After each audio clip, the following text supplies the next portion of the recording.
Venkatarama and co అన్నప్పుడల్లా నాకు 1927లో మొదలైన ఆ రోజులే గుర్తొస్తున్నాయి నాకు.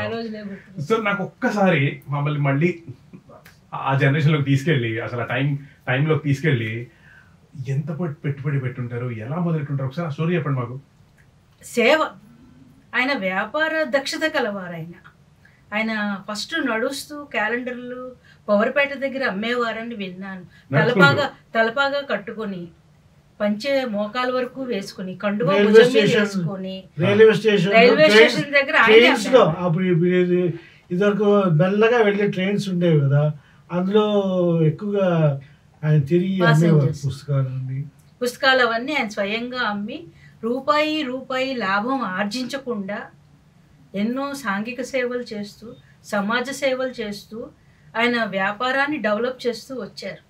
అలాగే ఏలూరులో తర్వాత సైకిల్ మీద, తర్వాత ఆయన వ్యాపార దక్షత జీప్లోకి వచ్చిన తర్వాత గుమాస్తాలు 30 బ్రాంచెస్ రన్ చేశారు ఆయన. 30 బ్రాంచెస్కి ఆయన ఈవేళ గూడెం బ్రాంచ్కి వెళ్ళాలనుకోండి, ఈ డ్రైవరు ఎక్కడైతే సమాచారం అందిస్తాడేమో అని భోజనం చేసేసి 10 గంటలకల్లా కారు ఎక్కేవారు.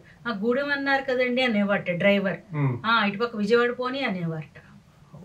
అంటే ఈ లోపల అకౌంట్స్ అన్ని పుచ్చుకుని అతను సెట్ అవుతాడు అక్కడ. వీళ్ళ కమ్యూనికేషన్ ఈ రోజుల్లో ఉంటున్నారు ఆకస్మిక తనిఖీ, ఆ రోజుల్లోనే తాతగారు చేశారు ఆకస్మిక తనిఖీ. 1927లోనే తాడేపల్లి వెళ్తున్నామని తర్వాత విజయవాడ వెళ్ళేవారు. ఈలోగా ఆయన అన్ని సర్దుకునేవాడు అక్కడ తాడేపల్లి కూడా. ఈ విజయవాడ వెళ్ళేటప్పటికి సర్ప్రైజ్ అయ్యేవాడు, మీరు వచ్చారు ఈ టైంకి అని. అంత ఇదిగా ఉండేవారు. ఒకవేళ షాపు లేట్గా తెరిచారనుకోండి, ఆయన ఏం చేసేవారంటే అక్కడ ఇది ఉంటుంది కదా, ఫుట్బాల్ మీద టవల్ వేసుకుని కూర్చునేవారు.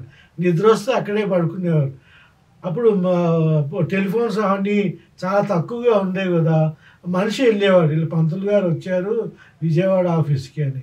అప్పుడు ఆ మేనేజర్లు వాళ్ళందరూ పరిగెత్తుకుంటూ వచ్చేవారు. అంత సింపుల్గా ఉండేవారు, చాలా సింప్లిసిటీ. ఇప్పటికీ మా ఫ్యామిలీ చాలా సింపుల్గా ఉంటుందండి. మాకు ఎక్స్పోజర్ ఇష్టం లేదు. ఈవేళ గుడ్ విల్ వాళ్ళు ఇచ్చి వెళ్ళినందువల్లే మీలాంటి ప్రముఖులు వచ్చి మమ్మల్ని ఇంటర్వ్యూ చేస్తున్నారు. మేడం, అంటే ఇప్పుడైతే ఏ కంపెనీ స్టార్ట్ చేయాలన్నా ఇన్వెస్ట్మెంట్ ఏంటి, సీడ్ క్యాపిటల్ ఏంటి ఇలాంటివి మాట్లాడుతుంటారు. అప్పట్లో మీకు తెలిసి ఆయన ఈ వెంకటరామన్ కో ప్రింటింగ్ ప్రెస్ మొదలెట్టినప్పుడు దాని ఇన్వెస్ట్మెంట్ 5 పైసలు అండి. ఆయన ఇన్వెస్ట్మెంట్ 5 పైసలు. ఆ రోజుల్లో 5 పైసలు అంటే 5,000తో సమానం 5 పైసలు అంటే. కానీ ఇది డబ్బుల కంటే ఆ మనిషి గుండె ధైర్యం అనే అనాలి. అంతే. కానీ అట్ ద సేమ్ టైం అంటే ఆల్మోస్ట్ 100 years మనం ఫినిష్ చేసుకుంటున్నాం కాబట్టి ఆయన మున్సిపల్ చైర్మన్ గా కూడా చేశారు ఏలూరు. మా మామయ్య గారు కూడా మున్సిపల్ చైర్మన్ గా చేశారు, కౌన్సిలర్ గా చేశారు. అండ్ ఐఎమ్ షూర్ ఆ పోస్ట్ లో ఉన్నప్పుడు బోల్డ్ ఎంత డెవలప్మెంట్ కూడా జరిగిందండి. రోడ్స్ అన్ని ఆయనే వేసుకున్నారు, రోడ్స్ ఎక్కడన్నా రోడ్స్ బాగాలేకపోతే రోడ్స్ వేయించి మున్సిపాలిటీలో దెబ్బలాడి డబ్బులు తీసుకునేవారు.